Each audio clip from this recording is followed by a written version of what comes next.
ओम शांति। आज है 26 मई 2025। बाप दादा के मधुर महावाक्य। बाबा कहते, मीठे बच्चे, तुम्हें संग बहुत अच्छा करना है। बुरे संग का रंग लगा तो गिर पड़ेंगे। कुसंग बुद्धि को तुच्छ बना देता है। प्रश्न है, अभी तुम बच्चों को कौन सी उछल आनी चाहिए? उत्तर है, तुम्हें उछल आनी चाहिए कि गांव-गांव में जाकर सर्विस करे। तुम्हारे पास जो कुछ है वह सेवा अर्थ है। बाबा बच्चों को राय देते हैं, बच्चे, इस पुरानी दुनिया से अपना पल्लव आजाद करो। कोई भी चीज में ममत्व नहीं रखो। इनसे दिल नहीं लगाओ। गीत है, इस पाप की दुनिया से कहीं दूर ले चल। ओम शांति। इस पाप की दुनिया और पुण्य आत्माओं की दुनिया नाम आत्माओं का ही रखा जाता है। अभी यहाँ दुख है तब पुकारते हैं। पुण्य आत्माओं की दुनिया में पुकारते नहीं। तब बाबा कहते, सतयुग में पुण्य आत्माओं की दुनिया में पुकारते नहीं कि कहाँ ले चलो। तुम बच्चे अभी समझते हो ये कोई पंडित व सन्यासी शास्त्रवादी आदि नहीं सुनाते। ये खुद भी कहते हैं, मैं यह ज्ञान नहीं जानता था। रामायण आदि शास्त्र तो ढेर पढ़ते थे, बाकी यह ज्ञान हम तुमको सुनाते हैं। ये भी सुनते हो? बाबा कहते, अभी तुम सुनते तो फिर ये भी सुनते। ये ब्रह्मा की आत्मा भी सुनती।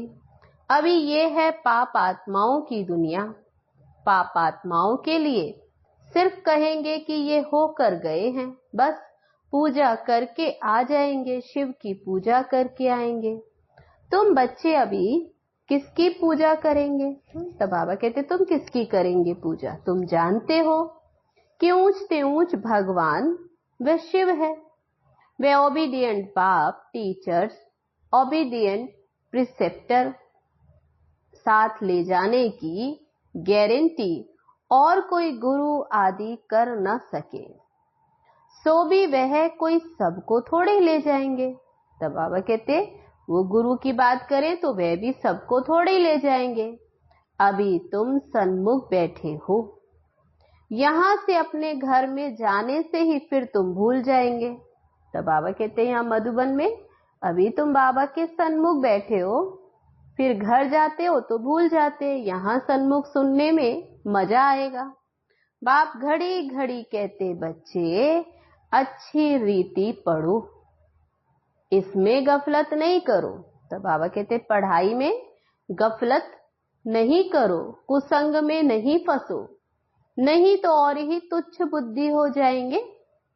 बच्चे जानते हैं हम क्या थे, क्या पाप किए।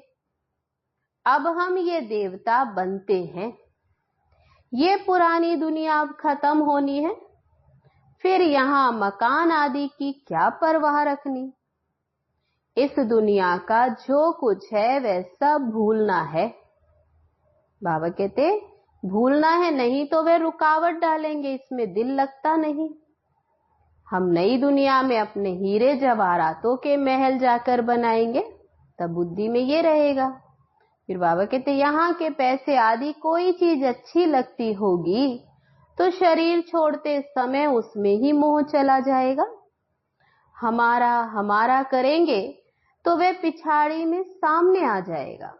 बाबा कहते, ये तो सब यहाँ ही खत्म हो जाना है। हम अपनी राजधानी में आ जाएंगे। अभी तुम्हारी बुद्धि में आता, फिर इससे क्या दिल लगानी। वहां बहुत सुख रहता है, नाम ही है स्वर्ग। अभी हम चले अपने वतन, ये तो रावण का वतन है, हमारा नहीं है। इनसे छूटने का पुरुषार्थ करना है। पुरानी दुनिया से पल्लव आजाद कराते, इसलिए बाप कहते हैं, कोई चीज में ममत्व नहीं रखो। पेट कोई जास्ती नहीं मांगता, फालतू चीजों पर खर्चा बहुत करते। तुम बच्चों को सर्विस करने की उछल आनी चाहिए। कई बच्चे हैं जिनको गांव-गांव में सर्विस करने का शौक है, बाकी जिसको सर्विस का शौक नहीं, उन्हें क्या काम के कहेंगे। जैसे बाप वैसे बच्चों को बनना चाहिए। बाप का ही परिचय देना है। बाप को याद करो और बाप से वर्षा लो। बच्चों को शौक होता है हम बाबा की सर्विस पर जाते, तो बाप भी हिम्मत बढ़ाते हैं। बाप आए हैं सर्विस पर। सर्विस के लिए सब कुछ है। ये तो बाप का परिचय सबको देना है। बाप एक ही है। भारत में आया था। भारत में देवताओं का राज्य था। कल की ही बात है। लक्ष्मी नारायण का राज्य था, फिर राम सीता का, फिर वाम मार्ग में फिर रावण राज्य शुरू हुआ। सीढ़ी नीचे उतरते अभी तुम्हारी फिर चढ़ती कला। ये सेकंड की बात। एक होता है रियल लव, दूसरा होता है आर्टिफिशियल लव। रियल लव बाप से तब हो जब अपने को आत्मा समझे। अब तुम बच्चों का इस दुनिया में आर्टिफिशियल लव है, ये तो खत्म होनी है। सर्विस करने वाले कभी भूखे नहीं मर सकते, तो सर्विस का बच्चों को शौक रखना चाहिए। तुम्हारी ये ईश्वरीय मिशन बड़ी सहज है। कोई समझते नहीं कि धर्म कैसे स्थापन होता। क्राइस्ट आया, क्रिश्चियन धर्म स्थापन किया, धर्म बढ़ता गया। उसकी मत पर चलते चलते गिरते आए। अभी तुम बच्चों को देही अभिमानी बनना है। आधा कल्प रावण राज्य में हम बाप को भूल गए। अब बाप ने आकर सुझाव किया है। बाप कहते ड्रामा अनुसार तुमको गिरना ही है, तुम्हारा भी दोष नहीं। रावण राज्य में दुनिया की ऐसी हालत हो जाती। बाप कहते हैं अब मैं पढ़ाने आया हूं, तुम फिर से अपनी राजाई लो। मैं और कोई तकलीफ नहीं देता हूं। एक तो बाजार की छीछी गंदी चीजें ना खाओ और माँ में कम याद करो। बाबा कहते अभी तुम बच्चे जानते हो ये ड्रामा का चक्र जो फिर रिपीट होगा। तुम्हारी बुद्धि में ड्रामा के आदि मध्य अंत का ज्ञान है। तुम कोई को भी ये समझा सकते हो। पहले तो बाप की याद रहनी चाहिए। सर्विस के लिए आपस में मिलकर साथी बना लेना चाहिए। माताओं को भी निकलना चाहिए, इसमें डरने की कोई बात नहीं। चित्र आदि ये सब तुमको मिलेंगे। तुम्हारी सर्विस जास्ती होगी। कहेंगे आप चले जाते हो फिर हमको कौन सिखाएंगे। बाबा कहते तुम सिखाकर फिर जाएंगे तो लोग ऐसे कहेंगे कि आप चले जाएंगे तो हमको कौन सिखाएंगे। तो बोलो हम सर्विस करने के लिए तैयार हैं, मकान आदि का प्रबंध करो। तो बहुतों के कल्याणार्थ फिर निमित्त बन जाएंगे। बाबा सर्विस का उमंग दिलाते हैं। बच्चों में हिम्मत है तो सर्विस भी बढ़ती। ये कोई मेला नहीं है जो 10-15 दिन मेला चला फिर खलास। ये मेला तो चलता ही रहता है। बाबा कहते यहाँ आत्माओं और परमात्मा का मिलन होता, तो ये मेला बाबा कहते जिसको सच्चा मेला कहा जाता वह तो अभी चल रहा है। मेला बंद तब होगा जब सर्विस पूरी होगी। ड्रामा अनुसार बच्चों को सर्विस का बड़ा शौक चाहिए। जो बेहद के बाप में नॉलेज है वह बच्चों की बुद्धि में है। ऊंचते ऊंच बाप से हम कितना ऊंच बनते आए हैं। ऐसे ऐसे अपने से बातें करनी है। आपस में सेमिनार करना है। बाबा से राय कर सर्विस में लग जाओ। कोई मदद की दरकार हो तो बाबा दूल्हे लाल बैठा है। तो बाबा कहते बाप बैठा है। ये सब ड्रामा में नूंद है। फिक्र की कोई बात नहीं। नहीं तो स्थापना कैसे होगी। दूसरी बात यह भी है कि जो करेगा वह पाएगा। अभी तुम बच्चे पत्थर बुद्धि से हीरे जैसा बनते हो। बाप ज्ञान से इतना सीधा करते, माया फिर नाक से पकड़कर फिर पीठ दिला देती है, तब बाबा की तरफ से मुख मोड़ देती। तुम बच्चों को संग बहुत अच्छा करना चाहिए। तब बाबा कहते बुरे संग का रंग लगने से फिर गिर पड़ते हैं। बाबा बाइस्कोप आदि देखने की मना करते हैं। जिसको बाइस्कोप की आदत पड़ी वह पतित बनने बिगर फिर रह नहीं सकते। यहाँ हर एक की एक्टिविटी डर्टी है, गंदी है, नाम ही है वैश्यालय। बाप शिवालय स्थापन करते, वैश्यालय को पूरी आग लगनी है। कुंभकर्ण जैसे आसुरी नींद में सोए पड़े हैं। तुम समझते हो कि हम शिवालय में जा रहे हैं। पहले हम भी बंदर सदृश्य थे, इस पर फिर वह रामायण में भी कहानी है। अभी तुम बाप के मददगार बने हो। तुम अपनी शक्ति से राम राज्य स्थापन कर रहे हो, फिर ये रावण राज्य खलास हो जाना है। तुम बच्चों को अनेक प्रकार की युक्तियां बताते रहते हैं। किसको दान नहीं करेंगे तो फल भी कैसे मिलेगा। पहले पहले 10-15 को ये रास्ता बताकर फिर बाद में भोजन खाना चाहिए। बाबा कहते पहले सर्विस करो, पहले शुभ काम करके आओ, इसमें ही तुम्हारा कल्याण है। कोई भी देहधारी को याद नहीं करो, ये तो पतित दुनिया है। पतित पावन एक बाप को याद करो तो पावन दुनिया के मालिक बन जाएंगे। अंतमति सो गति हो जाएगी। तो किसी न किसी को ये संदेश सुनाकर फिर आए भोजन खाना चाहिए। तुम सबको यही बताते रहो कि बाप को याद करने से इतना ऊंच बन जाएंगे। तो बाबा कहते लक्ष्य सामने रखो कि बाबा को याद करो तो देवी देवता यानी लक्ष्मी नारायण बन जाएंगे। अच्छा, मीठे मीठे सिके लदे बच्चों प्रति माता पिता बाप दादा का याद प्यार और गुड मॉर्निंग। रूहानी बाप की रूहानी बच्चों को नमस्ते। हम रूहानी बच्चों की रूहानी बाप दादा को नमस्ते नमस्ते। ओम शांति। अब है रात्रि क्लास 17 मार्च 1968। बाप दादा के मधुर महावाक्य। बाबा कहते कभी भी कोई भाषण आदि करना हो तो आपस में मिलकर 2-4 बारी रिहर्सल करो।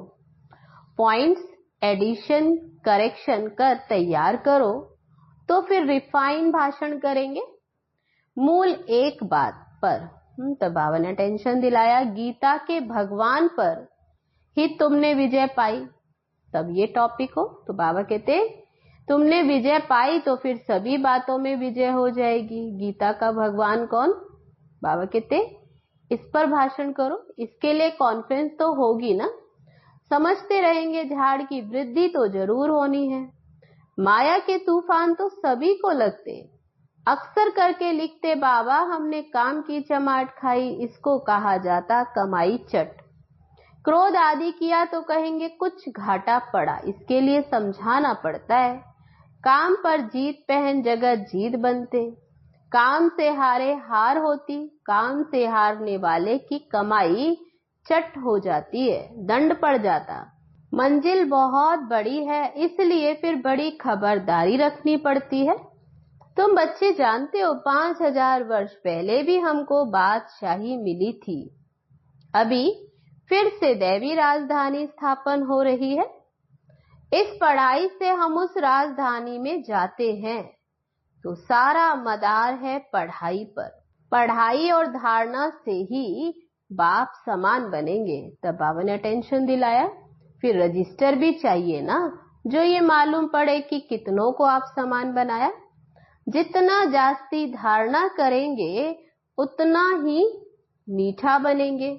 बहुत बच्चे लवली है बाबा कहते बहुत लवली बच्चे चाहिए, तुम बच्चों के लिए ही यह दिन आया आज।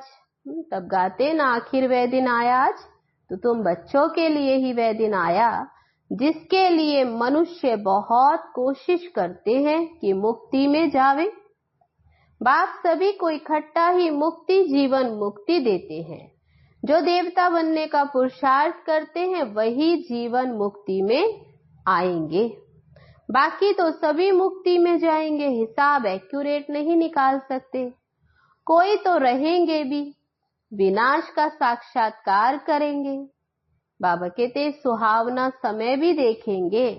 हर बात में फिर पुरुषार्थ करना होता, ऐसे भी नहीं कि याद में बैठेंगे तो काम हो जाएगा, मकान मिल जाएगा। नहीं, बाबा कहते वह तो ड्रामा में जो है वही होता। आश नहीं रखनी, पुरुषार्थ करना होता है। बाकी होता तो वही जो ड्रामा में नूंद है। आगे चल तुम्हारी वृत्ति भी भाई भाई की हो जाएगी। जितना पुरुषार्थ करेंगे उतना वह वृत्ति रहेगी। हम अशरीरी आए थे, 84 जन्मों का चक्र पूरा किया। अब बाप कहते कर्मातीत अवस्था में जाना है। बाबा कहते तुमको वास्तव में किसी से भी शास्त्र आदि पर विवाद करने की दरकार नहीं। मूल बात है ही याद की और सृष्टि के आदि मध्य अंत को समझना है। चक्रवर्ती राजा बनना है, इस चक्र को ही सिर्फ समझना है। इनका ही गायन है सेकंड में जीवन मुक्ति। बाबा कहते तुम बच्चों को वंडर लगता होगा, आधा कल्प भक्ति चलती, ज्ञान रिंचक भी नहीं। ज्ञान तो है ही बाप के पास, बाप द्वारा ही तुम्हें जानना है। ये बाप कितना अनकॉमन है, इसलिए कोटों में कोई ही निकलते हैं। वे टीचर्स ऐसे थोड़े कहेंगे, ये तो कहते हैं मैं बाप हूँ, टीचर हूँ, गुरु हूँ, मैं ही बाप टीचर गुरु। नहीं तो बाबा कहते दुनिया में तो ऐसे कोई और टीचर कह ना सके। तो मनुष्य सुनकर वंडर खाएंगे। भारत को मदर कंट्री कहते हैं क्योंकि अम्बा का नाम बहुत बाला है।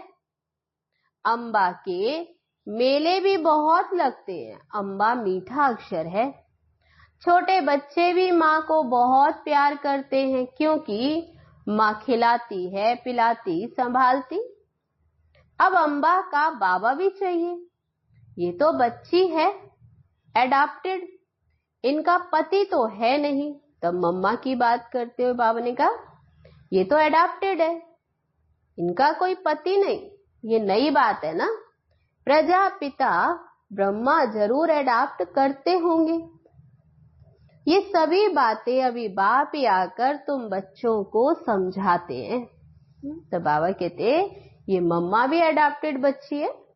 कितना मेला लगता, पूजा होती, क्योंकि तुम बच्चे सर्विस करते हो। मम्मा ने जितनों को पढ़ाया होगा उतना और कोई पढ़ा ना सके। मम्मा का नामाचार बहुत है, मेला भी बहुत लगता। अभी तुम बच्चे जानते हो बाप ने ही आकर रचना के आदि मध्य अंत का राज तुम बच्चों को समझाया है।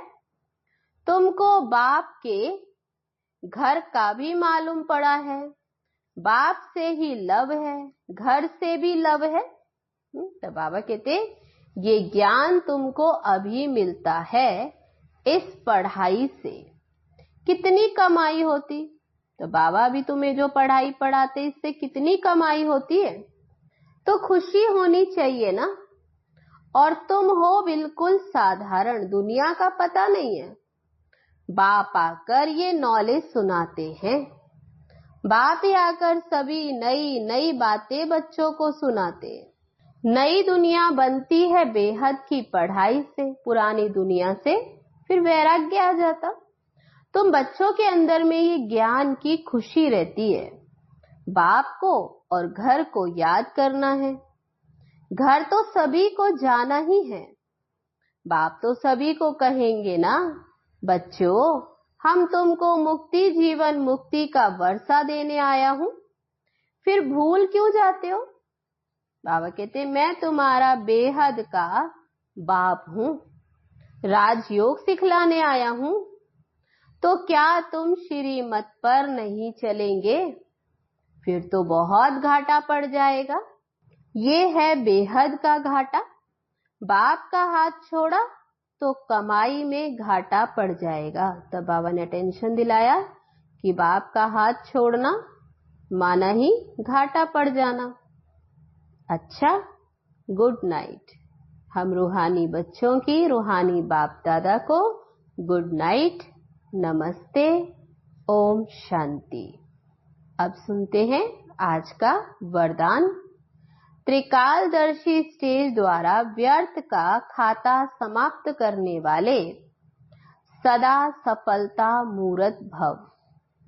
त्रिकालदर्शी स्टेज पर स्थित होना अर्थात हर संकल्प, बोल व कर्म करने के पहले चेक करना कि ये व्यर्थ है या समर्थ है। व्यर्थ 1 सेकंड में पद्मों का नुकसान करता है और समर्थ 1 सेकंड में पद्मों की कमाई करता है। सेकंड का व्यर्थ भी कमाई में बहुत घाटा डाल देता है, जिससे की हुई कमाई भी छिप जाती है। इसलिए एक कालदर्शी हो कर्म करने के बजाय त्रिकालदर्शी स्थिति पर स्थित होकर रहो, तो व्यर्थ समाप्त हो जाएगा और सदा सफलता मूर्त बन जाएंगे। स्लोगन है आज का, मान, शान और साधनों का त्याग ही महान त्याग है। अब है आज के लिए अव्यक्त इशारा। रूहानी रॉयल्टी और प्योरिटी की पर्सनैलिटी धारण करने के लिए आज का इशारा, जैसे देह और देही दोनों अलग अलग 2 वस्तुएं हैं, लेकिन अज्ञानवश दोनों को मिला दिया है। मेरे को मैं समझ लिया है और इसी गलती के कारण इतनी परेशानी, दुख और अशांति प्राप्त की है। ऐसे ही ये अपवित्रता और विस्मृति के संस्कार जो ब्राह्मणपन के नहीं शूद्रपन के हैं, इनको भी मेरा समझने से माया के वश हो जाते हो और फिर परेशान होते हो। अच्छा, ओम शांति।